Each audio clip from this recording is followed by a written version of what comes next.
Buenas noches amigos y bienvenidos a un nuevo capítulo de El Sueño Americano. Aquí no solamente aprenderemos cómo invertir en propiedades de manera segura en Florida, Estados Unidos, sino que también tendremos una franca y entretenida conversación cada semana con diferentes personas de los medios, inversionistas, empresarios, economistas, deportistas, etc. Hoy nos acompaña un hombre de pensamiento crítico, con una visión global sobre el desarrollo, la política y la economía. Ha recorrido Europa formándose en Alemania y España y se ha doctorado en economía en la Universidad de Barcelona. Bienvenido al Sueño Americano, Roberto Gomás. Estados Unidos es el mayor comprador del mundo, es el mayor importador. Claro. Ellos siempre van a tener un déficit de exportaciones en ese sentido. Sí, sí. Y además, bueno, se me vienen varias cosas ahí, pero a la cabeza en el fondo, bueno, son lo que decían allá, viendo las noticias, digamos, locales de Estados Unidos, hacen mención también que esto, digamos, es un mecanismo, ¿no es cierto?, que usa Trump para, en el fondo, retomar el respeto que de alguna forma Estados Unidos había perdido en los últimos años con el último gobierno, según el entendimiento de él, ¿no es cierto?, que es válido también, pero que básicamente era eso. Entonces que ahora había que poner, había que, como quien dice, mover la mesa nuevamente. Exacto. Si tú te fijas en la relación comercial entre Chile, China y Estados Unidos, cuando entramos en los 90, el mayor porcentaje del comercio de Chile, que llegaba aproximadamente al 42%, le pertenecía a Estados Unidos. Poco a poco, a medida de que fuimos teniendo más relaciones comerciales y más tratados comerciales con Asia y todo lo que es el sudeste asiático, China comienza a tomar poder y actualmente China representa el 38% de nuestras exportaciones, cuando Estados Unidos representa el 16, 17. Ah, mira, claro. No, o sea, básicamente el doble. sí, Y eso claramente no ha pasado solamente con Chile, sino que con otros países de América Latina, y a Estados Unidos le toca sufrir un poco ese remesón. Y ahora, como dices tú, Trump lo que quiere es golpear un poco la mesa y decir, todavía estamos acá. claro, totalmente. Oye, ¿y cuál fue como tu primer gran desafío, así como profesional? Creo que cuando entré a trabajar a las Naciones Unidas, ¿Ya? Mira qué en bonito. CEPAL, fue definitivamente un desafío, porque yo entré haciendo una práctica en el Departamento de Comercio Internacional e Integración. Y luego me ofrecieron si yo quería trabajar ahí durante un año. Y obviamente lo tomé, era una oportunidad espectacular. Sin embargo, me daba cuenta que mi nivel, yo tenía 24 años cuando entré a trabajar a las Naciones Unidas, era muy joven comparado a todos los que estaban ahí, que ya eran doctores, tenían magíster, etcétera. La experiencia, claro, la experiencia que ellos tenían en comparación a la mía era muy grande y eso hizo que el desafío fuera mayor. Perfecto. Y bueno, y ahí estuviste un año.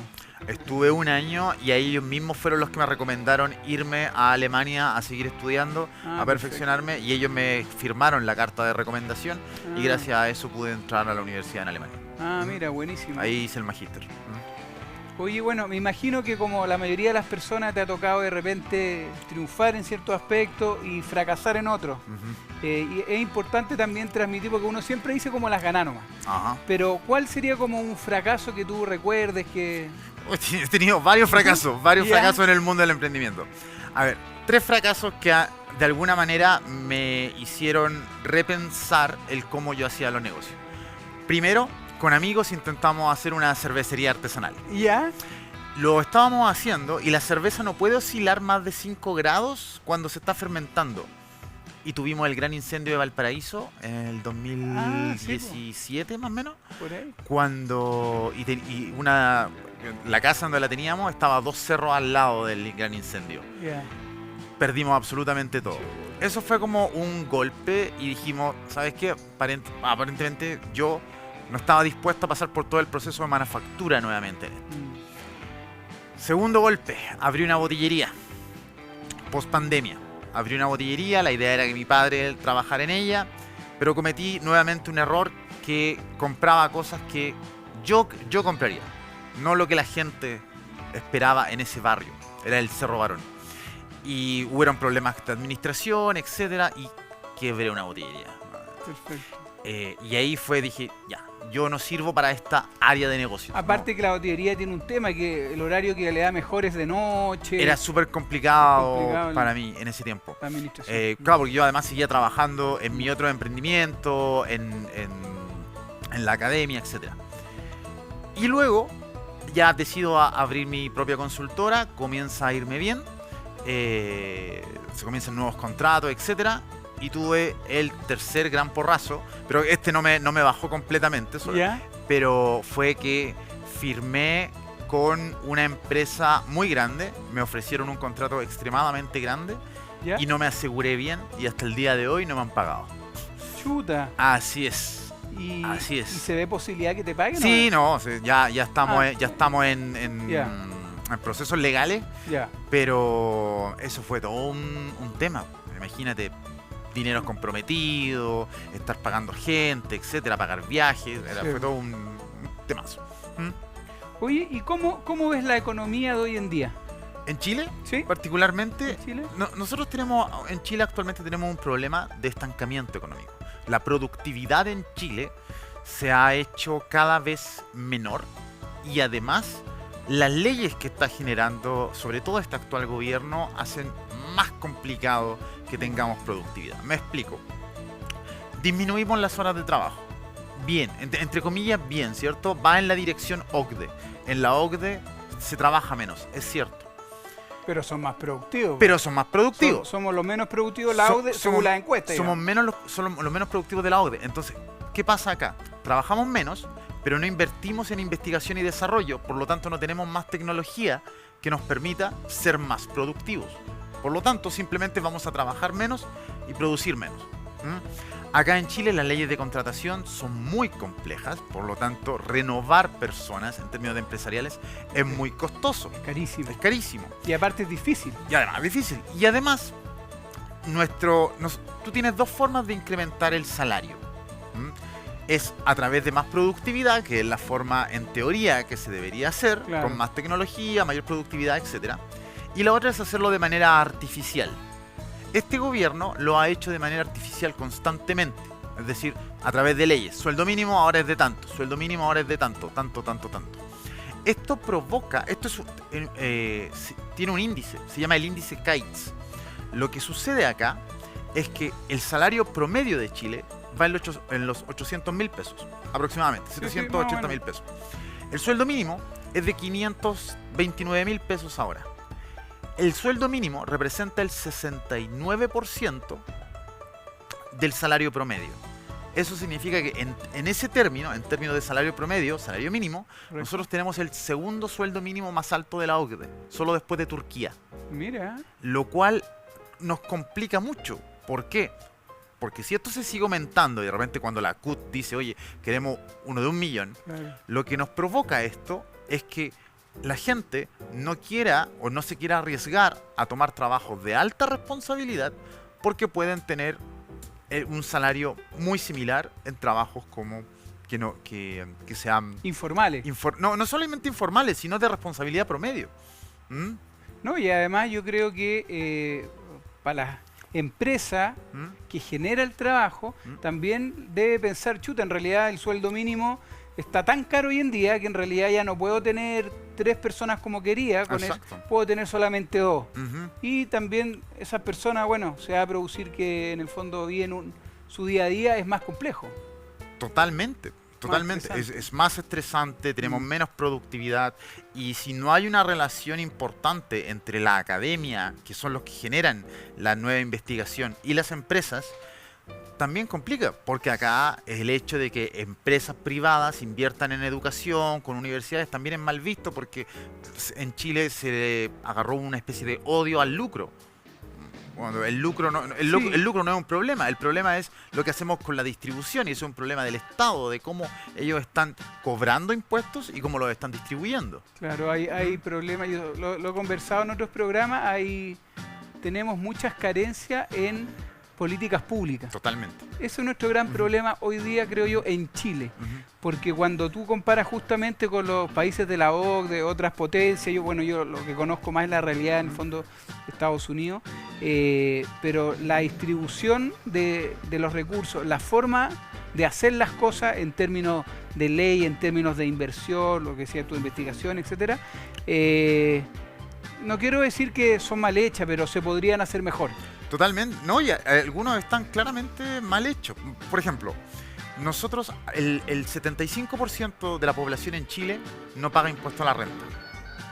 No lo paga. Ni siquiera paga un 1%. Simplemente no lo paga. Y por eso, la gente que gana más, paga más. Lo cual está bien. Eso es un impuesto progresivo directo a la persona. Sí. En la OCDE, el principal impuesto recaudador es ese. Impuesto a la renta directo. Acá, nuestros principales impuestos recaudadores son el IVA y la benzina, que son indirectos y son regresivos, y eso hace que la gente tenga menos disponibilidad de compra. Entonces, son cosas que nosotros podemos ir cambiando.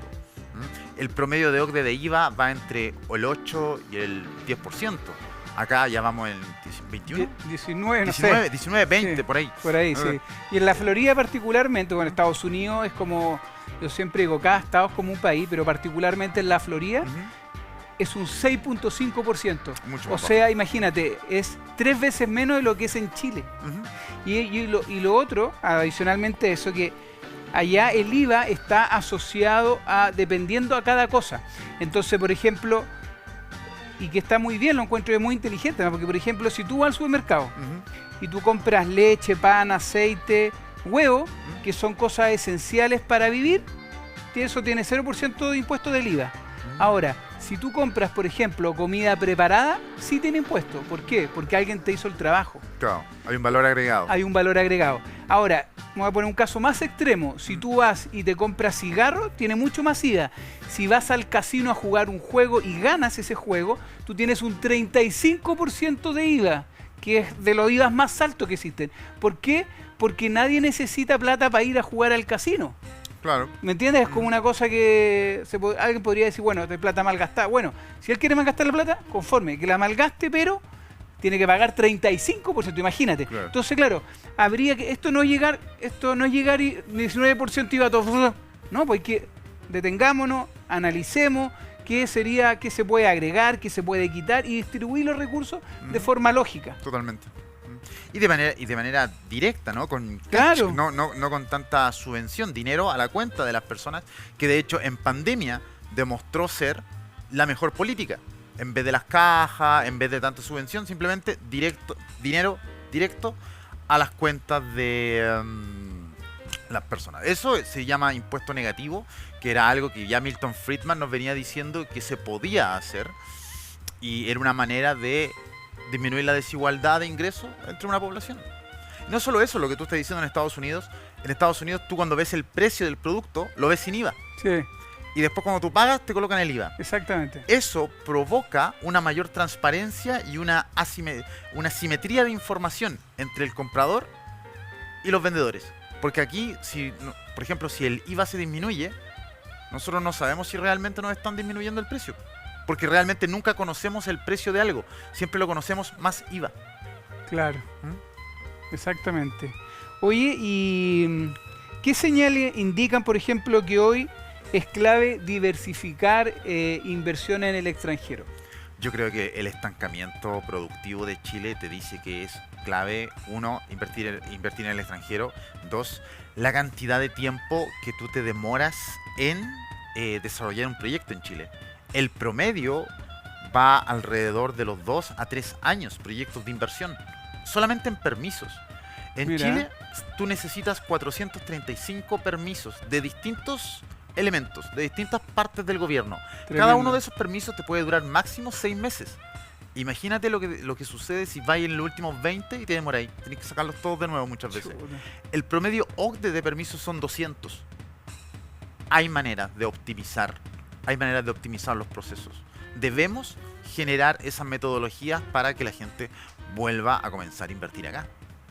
Oye, y hoy en día, tomando un poco esas mismas palabras, ¿qué oportunidades ves tú de poder tal vez hacer negocio, invertir afuera? A ver, la inversión en el real estate de Estados Unidos siempre es algo relativamente seguro. O sea, La crisis subprime obviamente fue un cisne negro dentro de todo lo que ha estado sucediendo, pero es una inversión que es relativamente segura. Siempre la otra opción son commodities, invertir en oro, invertir en cobre, en materias primas que inician grandes procesos productivos. Claro. Siempre es relativamente seguro invertir, a no ser que pase algo como le pasó a Chile con el salitre y el salitre sintético. Claro. Pero eso es Y dólares también. Y dólares, obviamente. Sí, bueno, con respecto, quiero también hacer un alcance ahí con la famosa crisis subprime, ¿no es cierto?, que se vivió en Estados Unidos. Hoy en día, a mí no me gusta ser absolutista, pero es muy difícil que suceda. ¿Y por qué es muy difícil? Te explico. Porque cuando pasó el tema de la crisis subprime, el año 2008, justamente yo vivía en Estados Unidos en esa primera instancia. En ese tiempo vivía en Georgia, sí, no en Florida como hoy en día.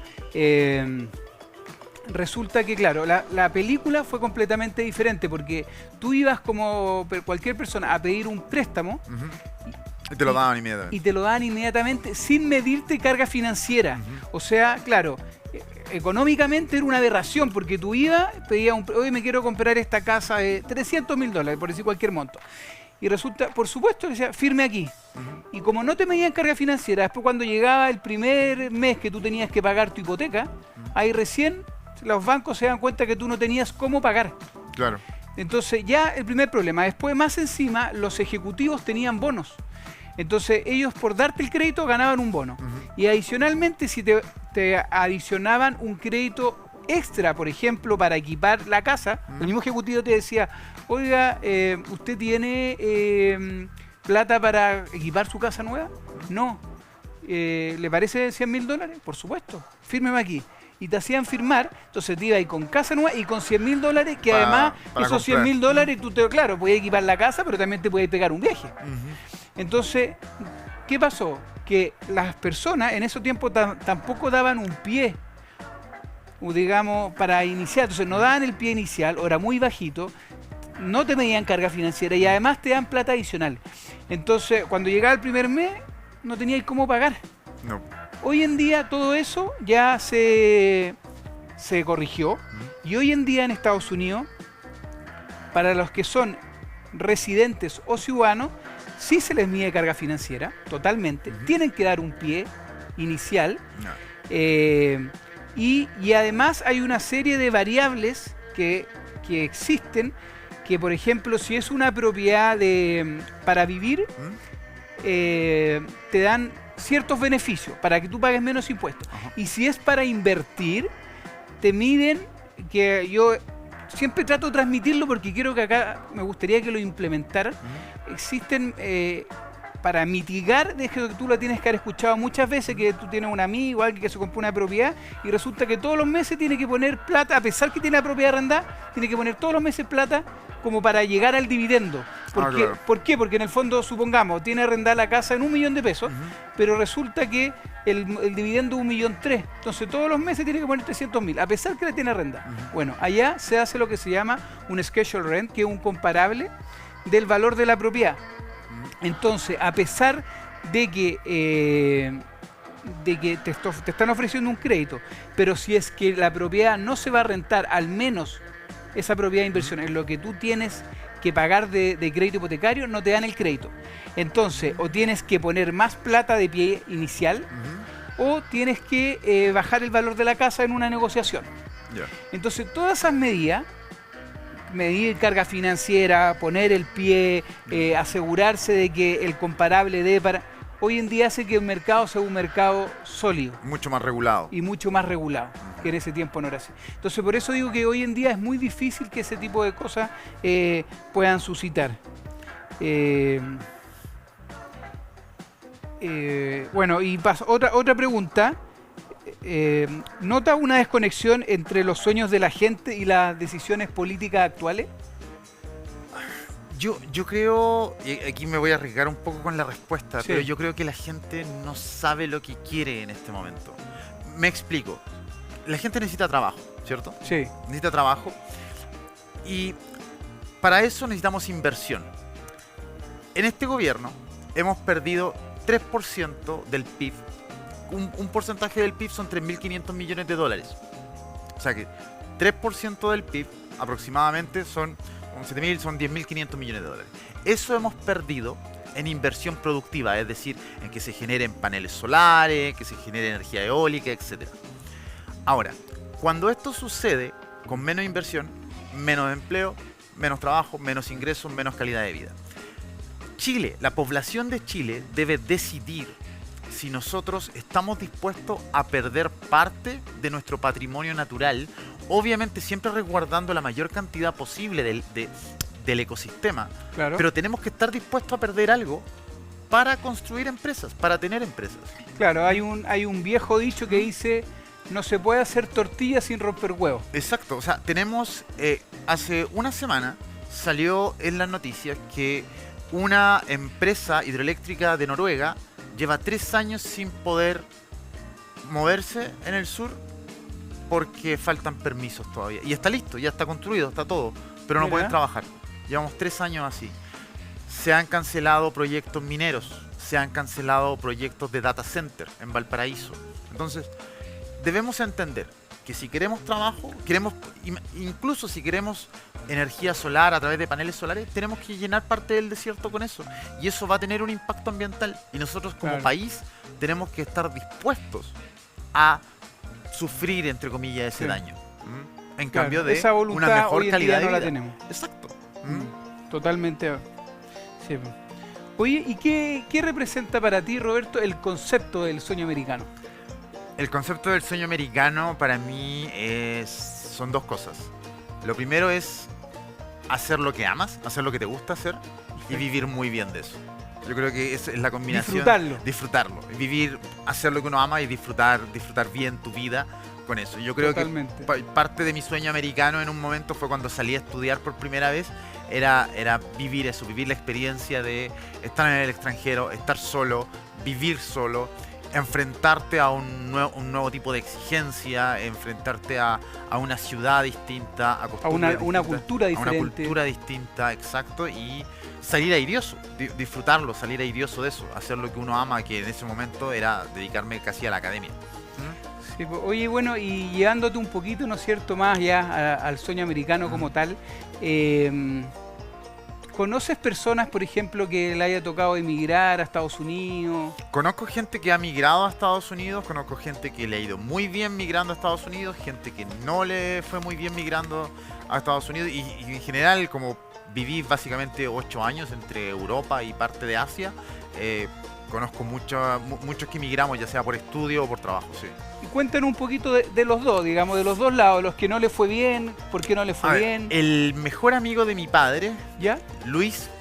Lucho, el tío Lucho, Claro. él migró a Estados Unidos y él lo que hacía era bartender en estos cruceros, Perfecto, ya. en la época de los 90. Ya, sí. Y él pasaba mucho tiempo afuera básicamente y al final él se llevó a su familia.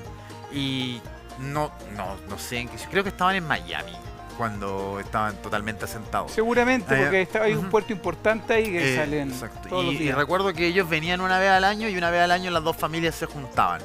Él triunfó, le fue muy bien a través de las propinas, creo que después comenzó a colocar lugares de tacos Ya. y le va bien. Yo sé que él está bien allá. Ah, y hasta el día de hoy sigue allá. Sí, no, Ah, sí. o sea, el hombre cumplió su sueño Ellos americano. siguen allá totalmente, no se devuelven. Creo que sí van a devolver porque Cuando los niños sean grandes. ellos tenían 2 hijos, yo también tengo una hermana, entonces éramos 2 y 2 y teníamos contacto porque al final uno se hace amigo de los mismos Sí. niños. Y la niña me dijo que se quería devolver en el 2019. Y justo fue el estallido social y Ah, dijo no. mejor No, mejor no. Así que ¿Pa' se qué? quedó allá. Y también conozco a un amigo mío, pero él era alemán, es alemán. Estudiamos juntos en el magíster y él se fue a Estados Unidos, migró con el sueño americano. Él fue aceptado por la Universidad de Princeton para hacer mira. un doctorado en economía. Es una de las buenas universidades. Una de las top de línea, top sí. 10. Y lamentablemente falló. No le resultó. No le No resultó. aprobó el doctorado, Ah, pero es que lo cual claro. fue un choque emocional muy fuerte para él. Después encontró un trabajo en una empresa, no se sentía cómodo, no lo logró y se devolvió a Alemania. Sí, bueno, lo que pasa es que esa es una realidad que uno tiene que considerar. O sea, uno, claro, nosotros somos un país chiquitito al final del mundo y todo, pero a veces la realidad es que uno, cuando solamente se queda principalmente con los estudios de acá, no se perfecciona afuera, ¿no es cierto? Y menos en un país como Estados Unidos, que están varias de las mejores universidades del mundo, etcétera, en un estándar mucho más alto. La verdad es que cuando uno no obtiene eso, como que automáticamente queda como en segunda línea. Sí. Porque claro, allá son las grandes ligas. O sea, o eres todo o eres nada allá, claro, y eso es una manera muy... Es parte del mercado, ¿no? Pero en Estados Unidos creo que se vive un poco más a concho. No, a concho. O sea, yo te digo, es impresionante. O sea, te voy a contar una anécdota. Yo me acuerdo cuando yo emigré, mi niño era chiquitito, y cuando llegan el primer día de clase, llegan los tres con un notebook, una laptop. Les pregunto, ¿y esos computadores? No, papi, lo que pasa es que nosotros éramos los únicos del curso que no teníamos notebook. Entonces la profesora dijo que no podíamos no tener, así que a todos nos pasaron uno. Y en el caso que ustedes no quieran, sí, tienen que firmar un documento y tienen que ustedes traer su notebook. No hay problema, ocupen el notebook. O sea, pero a eso tú nivelas para arriba. Por ejemplo, tú estás sentado en una noche bonita, tú miras el cielo, ves la luna, y si un niño te dice, papi, yo quiero llegar a la luna, allá el niño llega a la luna. Literalmente. ¿Me entiendes? O sea, si el niño es buen actor, puede hacer películas con Leonardo DiCaprio. ¿Me entiendes? O sea, no hay límites. Y es cosa de ver cómo ellos tratan, por ejemplo, a sus deportistas. Llegar a ser deportista en la universidad en Estados Unidos. Universidad gratis. Y es el paso anterior a ser profesional. Claro. Y para muchos, por ejemplo, sobre todo para las clases más bajas, socioeconómicamente hablando, llegar a la universidad, jugar en la universidad a nivel básicamente amateur, ya es comenzar a salir de la pobreza, y después vienen los contratos, por ejemplo los contratos en la NBA, que todos parten con el mismo monto, $1 millón, y ya. Y ahí comienzan. Y la manera en cómo ellos regulan sus propios mercados los hacen más competitivos. Las universidades comienzan a pelearse por ti cuando tienes 16 años. Acá... O sea, es tremendo. Mira, déjame contarte que yo estuve hace poquito en la Universidad de Florida, que físicamente está en Gainesville, ¿ya? Que es como es una de las universidades públicas de mayor tradición y de mayor prestigio en Estados Unidos. Dependiendo de los rankings, siempre está... De repente está primera, tercera, hasta sexto, con su peor ranking de las tradicionales o públicas. Bueno, fui a conocerla, que es como una mini ciudad tremenda, y me metí justo ese día, estaba en la grabación de unas carreras, no sé. Y allá adentro es tradicional ir a sacarse fotos al estadio, entonces el estadio estaba abierto. Y me metí al estadio. El estadio tenía una capacidad de 89.000 espectadores. Te estoy hablando de un estadio de una universidad pública. O sea, no te estoy hablando de un estadio de algo profesional, de una universidad. Y de hecho yo tengo como un espacio que hago en Instagram que se llama No Todo es Real Estate. No sé si lo publiqué o no, lo tengo que publicar de hecho. Pero en el fondo el estadio más grande de Latinoamérica es el estadio que se renovó recién, que es el de River Plate, que tiene para 85.000 personas. O sea, ni el estadio más grande de Sudamérica llega al nivel de un estadio de una universidad en términos de cantidad de gente. Obviamente el de River Plate ahora es más moderno, efectivamente, y todo, porque está recién renovado. No, pero hay que entender las dimensiones también. Pero hay que entender las dimensiones, eso es lo que quiero transmitir. Entonces, claro, allá, por eso, el americano es así, o sea, el nivel de profesionalismo es diferente. Totalmente. O sea, tú le dices a una persona un horario, y por ejemplo, cuando tú le dices a una persona llega a las 4... La persona no llega a las 4, la persona llega a un cuarto para las 4. Porque si llegó a las 4, llegó tarde. Sí, yo siempre recuerdo, yo en Valencia estudiaba economía política, pero dentro de ese año tomé una clase que se llamaba Estrategia Internacional de Empresas. Y un profesor que había sido el encargado de meter el Kia, uno de los autos Kia al mercado español. ¿El Opirus era? Puede ser. ¿Qué será como el mercado de lujo? Sí. Y él había estudiado en Estados Unidos. Y él le decía que miraba la cultura empresarial estadounidense comparado con la europea, y él ya podía entender el por qué el estadounidense crecía mucho más rápido. Él decía, mira, si un gerente o un ingeniero ha estado en 5 empresas en 3 años, el americano le dice, venga para acá usted, venga que lo vamos a contratar, le vamos a ofrecer más dinero que la otra empresa, porque usted se está cambiando constantemente y significa que está haciendo las cosas bien.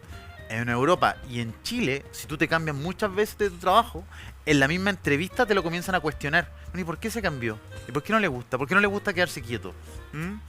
Totalmente. Y eso te va diciendo algo de la cultura, que nosotros somos un poco más lentos para hacer negocio.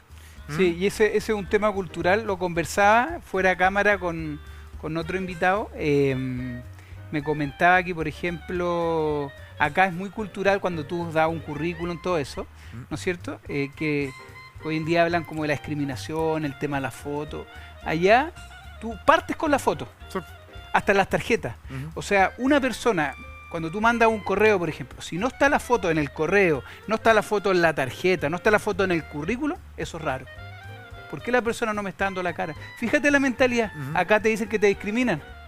Entonces ahí tú te das cuenta que por eso el americano, siempre digo yo, está 100 años arriba. Y por eso nosotros, en ese sentido, tenemos que tender a tratar de mirar para allá. Y por eso a mí me gusta transmitir esto, porque se trata de mejorar, pues, de querer, a ver, ¿por qué Estados Unidos es la potencia mundial? Si aquí no es llegar y ser la potencia mundial porque sí. De hecho, China tiene 1.300 millones de habitantes y Estados Unidos tiene 300, y la potencia de Estados Unidos. India tiene 1.300. Hay países mucho más grandes, o sea, hay países más ricos, más chicos, más ricos, o sea, hay de todo, pero... Estados Unidos se ha mantenido como la potencia. Claro, entonces, y es por eso, es por la cultura, es porque las leyes están escritas, se respetan. O sea, tú puedes cometer un delito, pero tú sabes que si te pasas de la línea vas a tener consecuencias. Claro. Ese es el punto. Eso es lo que tienes claro. Y gente dice, no, pero que aquí pasa esto, esto, otro. Sí. Pero si tú cometes ese delito, te podéis pegar 2 y 3 cadenas perpetuas. O sea, allá hay hechos reales que te tiran 200, 300 años de prisión. Porque tú te puedes tirar 2, 3, 4, 5 perpetuas sin problema. O sea, te faltarían vías, tendrías y sin giratoria. Sin giratoria. No, no puede. No, de hecho, para ciertos delitos hay cementerios adentro.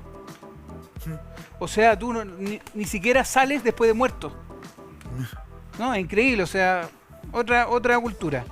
Oye, ¿por qué crees que siempre cuesta como dar el primer paso en términos de inversión? Porque hoy en día muchas veces, e incluso acá en Chile, uno se da cuenta que personas que tienen el dinero, por ejemplo, y no se atreven a invertir. A ver, yo creo que hay 2 maneras de ver eso. Primero, no todos pueden invertir, los salarios en Chile son bajos, eso es real, por lo tanto la capacidad de ahorro y tu capacidad de endeudamiento también disminuye. Ahí hay una razón. La segunda razón por la cual a veces cuesta, yo creo que uno es temor a perderlo, temor a quedar endeudado, y el tercero es la falta de conocimiento de lo que puede pasar. Chile en este momento está un poco más estable que hace 3 años, pero pongamos el ejemplo, 2019, 2020, 2021, estallido social, nueva constitución, nadie sabía lo que iba a pasar. Sí. Invertir era riesgoso. Hubo un momento, muchos emprendimientos sufrieron el tema del estallido social, muchos emprendimientos no pudieron reabrir. Yo, que soy de la región de Valparaíso, tú ves cómo está el centro de Valparaíso y es tierra de nadie. Imagínate que hay locales que abren pero tienen la cortina cerrada, la cortina de metal cerrada, y si tú quieres ir a comprar tienes que tocar. Eso te dice algo sobre cómo está la ciudad. Hoy me llegó la noticia de que el bar irlandés era un bar de un irlandés que migró a Chile en los 80, colocó su bar aproximadamente en el 94, 95, lo tuvo décadas ahí, y ayer quebró. Ayer ya no pudo sostener, y en la entrevista que le hacen al dueño, la seguridad ya no daba para más. Entonces, ¿De qué vas a emprender? Tienes dos opciones. Ofrecer servicios, como lo que hago yo de consultorías, en donde es un poco más etéreo. Claro. Y los permisos, y yo no tengo que pagar patente, es bastante sencillo, los costos no tienes son que mucho estar más físicamente no tengo en que un estar lugar físicamente. ni riesgoso como el centro. Los costos son más bajos, pero claro, requirió mucho tiempo de estudios, años en el caso mío, para poder sacar el pregrado, el magíster, el doctorado. 10 años estudiando. Claro. En el caso de la inversión que es más productiva, como colocar un local, tú necesitas patentes, tú tienes que comenzar a pagar los impuestos, tienes toda la problemática de personal, logística, clientela, publicidad. Y el tema de la seguridad, que es muy importante, porque si te roban, ¿quién responde? O sea, es lo esencial. Bueno, y en relación a eso mismo, por eso, Roberto, déjame contarte que hay tantos chilenos invirtiendo en Florida, Estados Unidos, porque eso, lo que tú has dicho, es lo más fundamental en el fondo. O sea, cuando tú no tienes una seguridad social, digámoslo así, no puedes lograr grandes cosas. Entonces, hoy en día, históricamente, ¿no es cierto?, se invierte mucho en Florida, pero hoy en día quería decir que particularmente los chilenos, no sé si tú te has dado cuenta, como sobre todo los últimos años, han estado invirtiendo allá, por lo mismo, porque se dan cuenta que está esta seguridad social, el rayado de la cancha es claro, hay muchas posibilidades de reinversión. No sé si tú sabías también que hay posibilidad de financiamiento para extranjeros no residentes. No tenía idea. Mira, ¿viste? Entonces esas cosas son importantes. Señor director, si por favor puede poner ahí la propiedad que quiero mostrar. En Florida, Estados Unidos.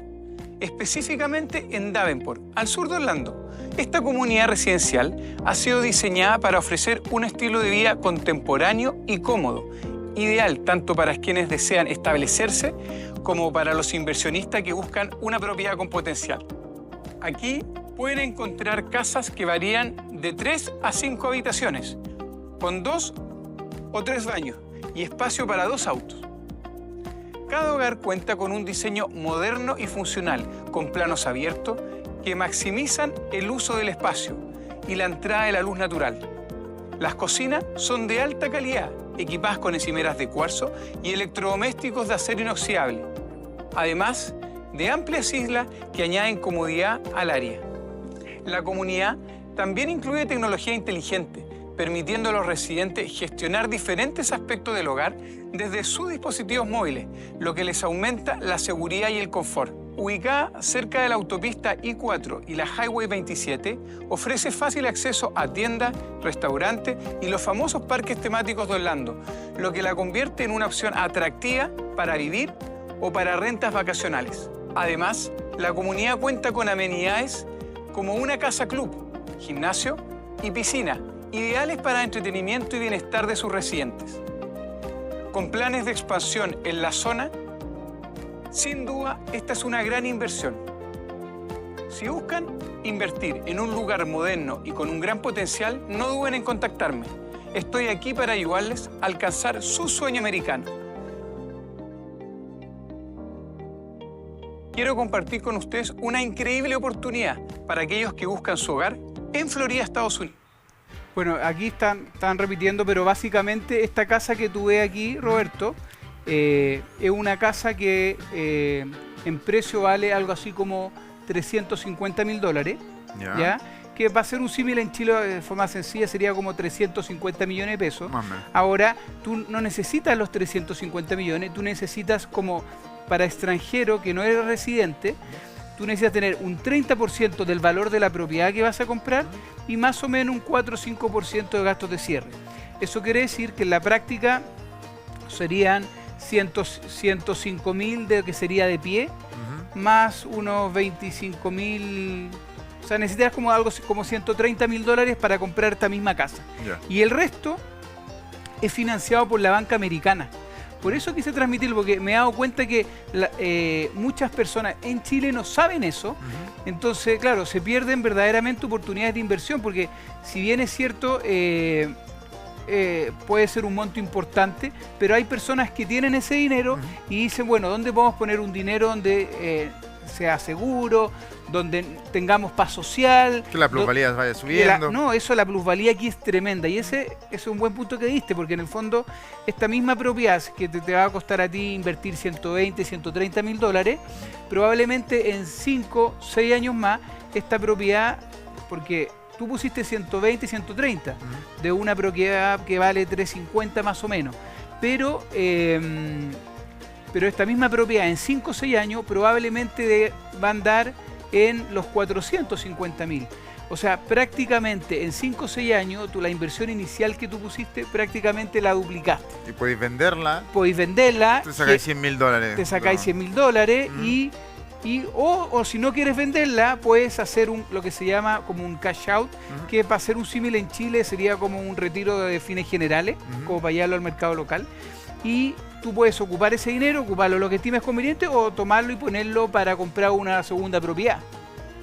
Entonces hay varios mecanismos así y por eso es que allá se vuelve muy típico la reinversión, porque además existen una serie de beneficios que, por ejemplo, supongamos que tú quisieras vender este mismo ejemplo y tú, no sé, quisieras o comprarte algo más grande o tal vez tú emigrar y decir, bueno, quiero emigrar pero quiero mi casa definitiva en otro lugar porque mi trabajo, lo que sea. Tú puedes vender y el pago del impuesto por la venta lo difieres. Entonces, si tú ocupas ese dinero y compras una nueva propiedad, si tú te compras la nueva propiedad y no tienes que pagar impuestos en ese momento. ¿Por qué? Porque estás difiriendo, porque estás comprando una nueva propiedad que vale igual o más cara. Entonces, eso también es espectacular, porque si después tú te quedas con esa segunda propiedad, te quedas con ella y no la vendes, nunca pagaste ese impuesto. Claro. Oye, ¿y en Estados Unidos, con el tema de las casas, existe el impuesto del de las contribuciones? Sí, ¿también? Allá se llama property taxes. ¿Ya? En general, los taxes, a ver, si lo comparamos con el mercado americano, son de la media para abajo. ¿Ya? Porque Estados Unidos tiene 3 tipos de impuestos. Impuestos federales, que son similares para todos. Después impuestos estatales, que en el caso de la Florida tiene 0% de impuesto, 0. Y después el tercer impuesto es los impuestos del condado, que son como municipales. ¿Ya? Entonces, allá se llaman property taxes. Y si tú los comparas con Chile, como me dijo un cliente, son más caros. Efectivamente son más caros. Ahora, si lo comparas con los otros estados de Estados Unidos, son más económicos. Pero yo, para poner las cosas en su perspectiva, yo le digo, efectivamente son más caros que Chile, pero en el global el negocio es mucho mejor. ¿Ya? Claro, o sea, la rentabilidad por la casa es mucho mayor en Estados Unidos. Entonces, claro, por ejemplo, porque tú que eres economista, acá el ROI, como lo calculan para cualquier negocio, es un ROI súper mentiroso. Porque aquí no consideran todas las cosas como lo hacemos verdaderamente en Estados Unidos. O sea, aquí, por ejemplo, no te consideran justamente las contribuciones en el pago. Exacto. No lo consideran. No consideran los derechos a aseo. Entonces, no consideran la administración de la propiedad por un tercero, cuando lo hay.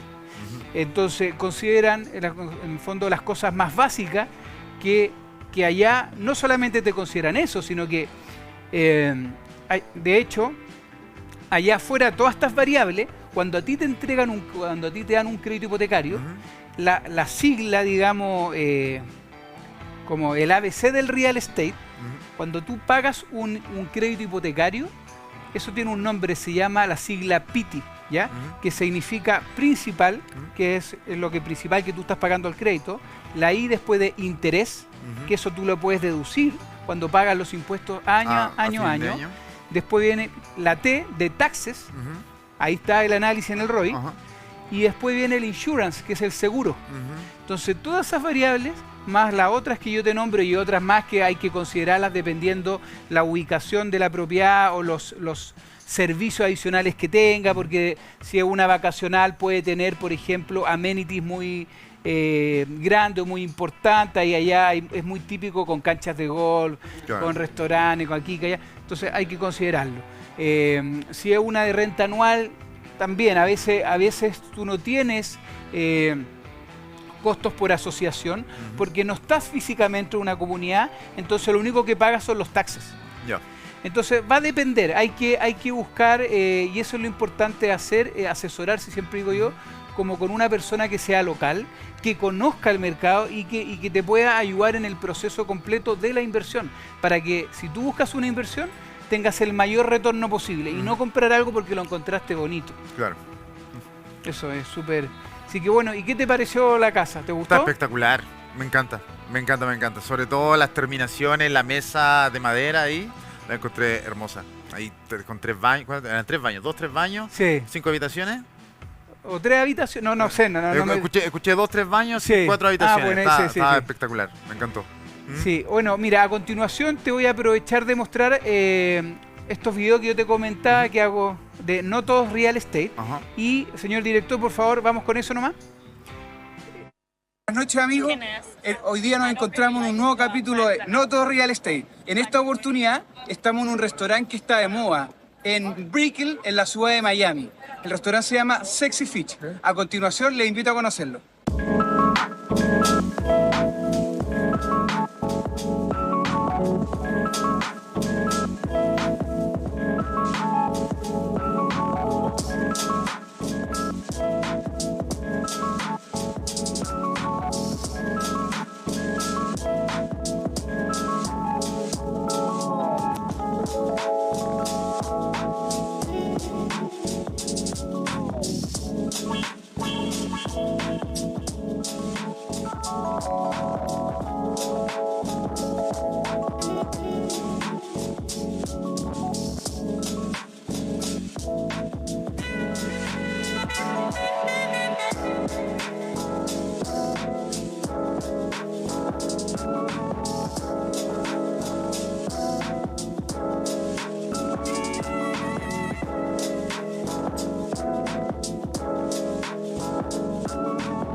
Bueno, la intención de esto es siempre mostrar como un tips, ya sea un restaurante, un lugar bonito, algo cultural, un espectáculo, ¿no es cierto? Y acercar un poquito la cultura americana, ¿no es cierto?, a toda la gente para que pueda conocer también.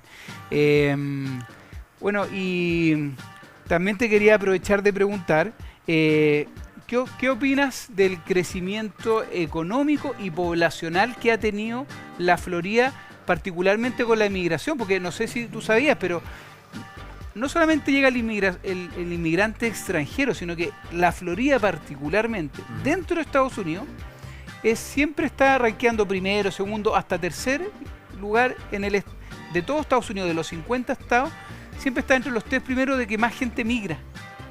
Bueno, el clima en la Florida debe ser espectacular como para querer migrar ahí. Yo creo que hay algo que me gusta mucho de los países que son federados como Estados Unidos, que los estados pueden un poco competir entre ellos por quién ofrece mejores servicios, quién ofrece las mejores condiciones de vida, quién ofrece, entre comillas, menos impuestos para que tú, o mayor facilidad de invertir, mayor facilidad para transformar tu idea en un negocio.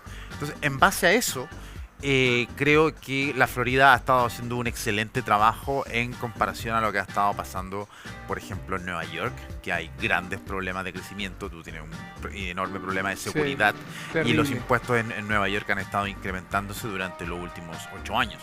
Entonces, creo que me gusta mucho lo que han hecho, han entregado más libertad al mercado, sin embargo, este mercado siempre está enmarcado dentro de las reglas. Y como decías tú, si te pasas, hay garrocha.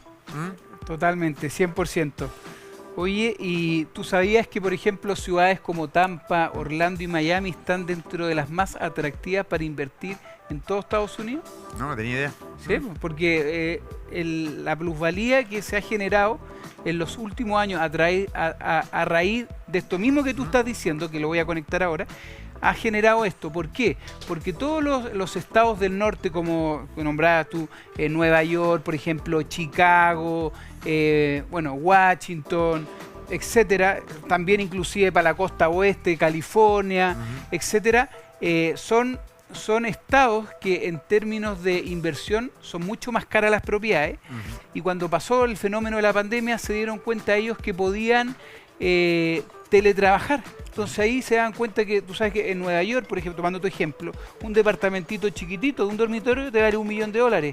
Bueno, con eso tú te compras una bonita casa grande en Miami, que Miami es un mercado caro, y te compras una tremenda casa o 2 casas buenas en Orlando.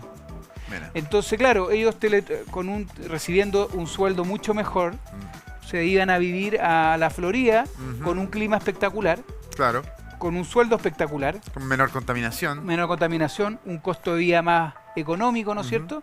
Y en el fondo donde la plata le rendía mucho. Entonces, todo esto ha generado eso.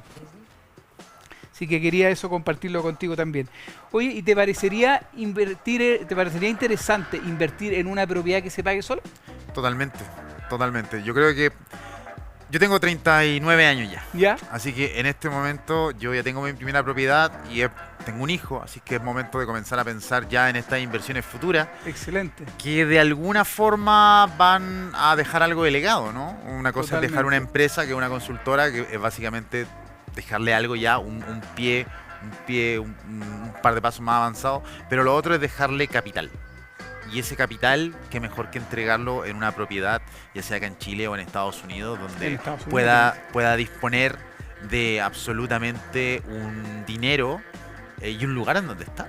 Sí, sí. Hoy en día, no solamente, digamos, porque obviamente es lo que uno trata de fomentar y vender Estados Unidos, pero fuera de broma, ¿por qué te digo yo Estados Unidos? Porque hoy en día en Chile estamos con un fenómeno que hay mucha oferta y poca demanda. ¿Y por qué? Porque hoy en día cuesta mucho liquidar las propiedades. Tú tienes que haber escuchado amigos que te dicen, no, estoy vendiendo mi departamento, pero está todo el mundo vendiendo y en la práctica cuesta mucho vender. Entonces, uno no puede asumir de que va a tener esa caja en los próximos meses, porque realmente el mercado está tan desacelerado en términos de inversión inmobiliaria, que en realidad, claro, tú tienes un activo que generó valor, pero quedó ahí y ahora tú lo quieres liquidar y no puedes. ¿Y por qué? Porque nosotros somos un mercado local, a diferencia de lo que pasa en Florida, Estados Unidos, que es un mercado internacional y que literalmente invierten de todo el mundo. Entonces, cuando alguien sale una casa a la venta, no solamente se ve de Estados Unidos, que ya es un país inmensamente grande con más de 360 millones, sino que también literalmente lo ven de todo el mundo. Por eso es mucho más rápido la venta de esa propiedad. No, me imagino. Además que también con la cantidad de facilidades en términos impositivos y facilidades de negocio, te permite claramente comprar más rápido en Estados Unidos. Oye, Roberto, mira, me están aquí apurando, ¿no es cierto? Igual que todos los programas, aquí el señor director me da, estamos la hora, me dice ya. Entonces tenemos un bloque que se llama Al Hueso con Roberto. Okay. Estos son preguntas rápidas, sin pensar, lo primero que se venga a la cabeza. ¿Estás preparado? Vamos. Vamos. ¿Dólar o peso? Dólar. ¿Planificar o lanzarse? Planificar. ¿Tu mejor inversión? A comprar dólares en el estallido social. Buena. ¿Y la peor? Codelco. ¿Ya? ¿Estabilidad o riesgo calculado? Riesgo calculado. ¿Inflación o recesión? ¿Qué prefieres enfrentar? Recesión. ¿Te endeudas o ahorras? Me endeudo. ¿Impuestos altos o nula seguridad social? Todos los estudios dicen que impuestos altos. ¿Libre mercado o estado regulador? Estado regulador. ¿Planificar o actuar? Actuar. ¿Invertir en crisis o esperar tiempos mejores? Invertir en crisis. ¿Ganancia rápida o renta a largo plazo? Ganancia rápida. ¿El mejor consejo económico que te han dado? Cuando las calles se bañen de sangre, compra propiedades. Barón de Rothschild. Mira, buenísimo. ¿Una inversión que siempre recomendarías? Real estate. Excelente. ¿Qué dirías a alguien que guarda su plata bajo el colchón? No, que la está perdiendo. Se llama inflación. Eso. ¿Un economista que admires? Joseph Stiglitz y Amartya Sen. Mira. ¿Qué libro financiero recomendarías a alguien que parte de cero? El perfil del emprendedor. Es espectacular porque te enseña a determinar qué tipo de emprendedores, de servicio, manufactura, marketing, lo que sea. ¿Qué palabra económica debería entender todo chileno hoy? Inflación. Excelente. Bueno, Roberto, te quiero dar el agradecimiento, ¿no es cierto?, por habernos acompañado en el día de hoy en El Sueño Americano. Muchas gracias. Muchas gracias, Pablo. Muchas gracias por la invitación. Fue una súper entretenida conversación. Sirvió para aprender mucho. Yo creo que también las personas que nos acompañan desde la casa, harto concepto económico, que esa es la idea, siempre transmitir, enseñar, fomentar este tipo de cosas. Hay que educar, lo que tú dijiste al inicio. Y bueno, y para todas las personas que nos acompañan desde la casa o desde YouTube, decirles, ¿no es cierto?, que nos sigan acompañando los jueves a las 23 horas, siempre por las pantallas de TVX Televisión y por mi cuenta de Instagram como Juan Pablo Melo Realtor. Así que nos vemos. Chao. Hasta luego.